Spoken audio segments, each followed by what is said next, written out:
Adab itu bukan hanya dari santri kepada guru, guru juga punya adab kepada murid. Kalau guru melihat murid salah, jangan komentar di sosial media, tanya dulu muridnya. Ya, jangan langsung main sesat-sesatkan dan murtad-murtadkan.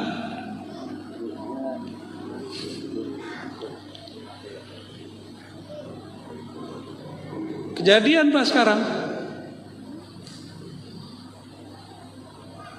Ya, antum menjadi guru, murid nyimpang, tegur langsung. Datengin dia, panggil dia kalau perlu. Anjing sini lo, gitu. Ya. Jangan nyalak dulu. Bismillahirrahmanirrahim. Assalamualaikum warahmatullahi wabarakatuh. Kepada Buya yang kami hormati, saya ingin bertanya tentang ijazah dan mursyid.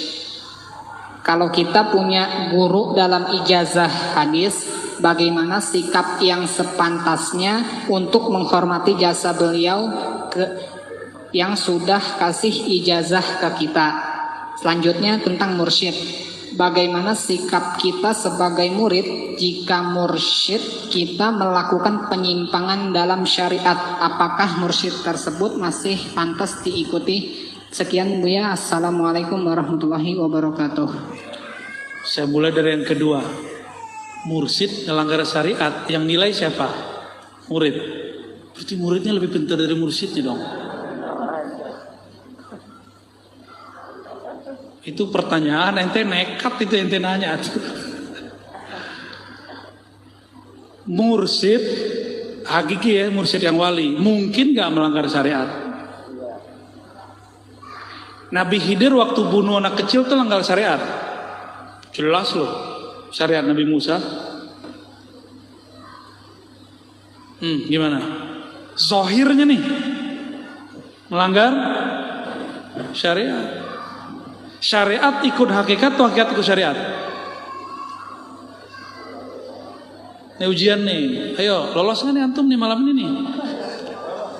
Syariat ikut hakikat atau hakikat ikut syariat? Beneran? Ayo.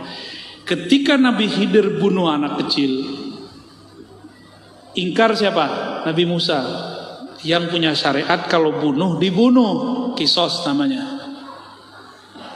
Setelah selesai kisahnya, apa kata Nabi Khidir? Tahukah kamu wahai Musa, secara hakikat kalau dibahasakan sekarang, takdirnya anak ini akan menyesatkan ayahandanya, akan menjadi penyebab orang tuanya masuk neraka. Maka saya diperintahkan, tapi nggak disebut siapa yang merintahin, untuk ngambil nyawa anak ini. Gimana? Syariat gimana jadinya? Maka tidak ada pertentangan syariat dan hakikat, nggak ada. Yang ada syariat mengikuti hukum hakikat, itu kaidahnya. Asy-syari'atu tabi'atun li hukmil haqa'iqi.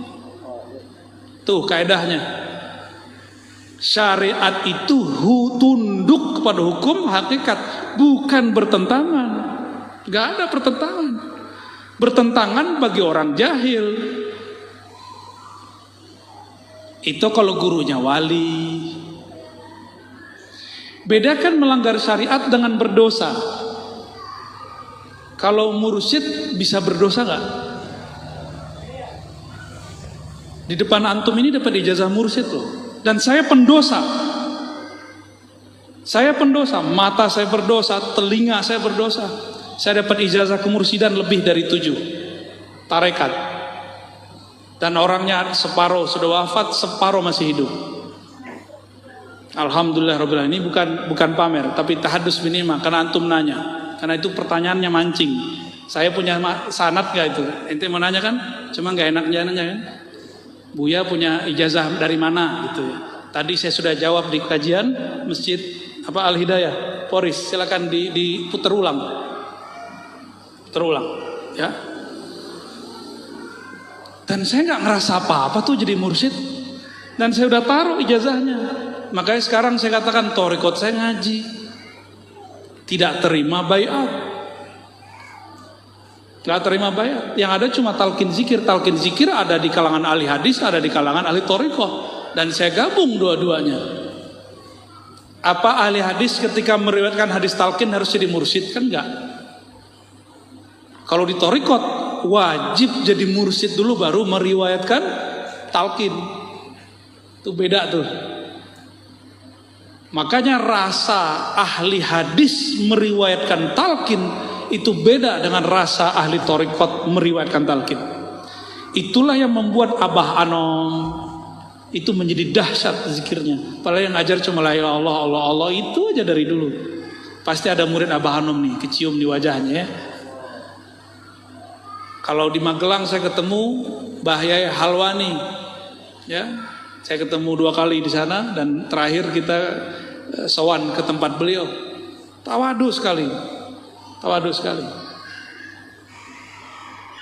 Cuma kalau nanti kita dibentur-benturin itu urusan netizen ya. Maha benar netizen dengan segala komentarnya. Shadaqallahul azim.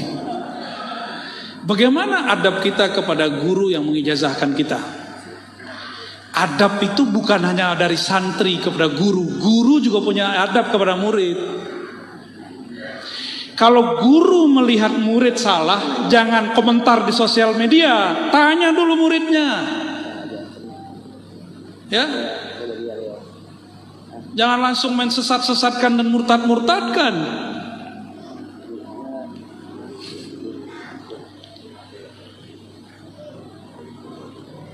Kejadian Pak sekarang.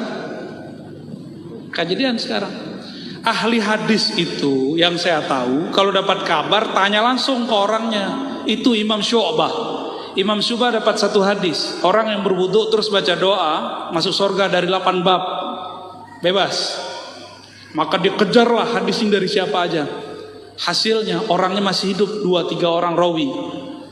Terakhir dia bilang ini hadis dhaif. 3 bulan cari hadis langsung kepada rawinya. Dia kemudian mengatakan ini hadis dhaif, gak benar beritanya. Syu'bah 3 bulan memastikan riwayat itu gak benar.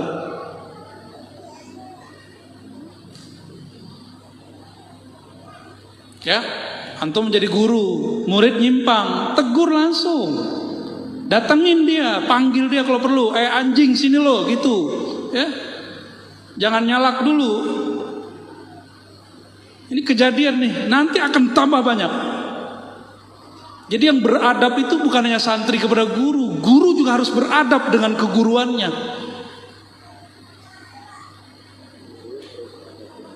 Ini marah siapa ya? Marah ke ente. Aman ya? Ya, lanjut.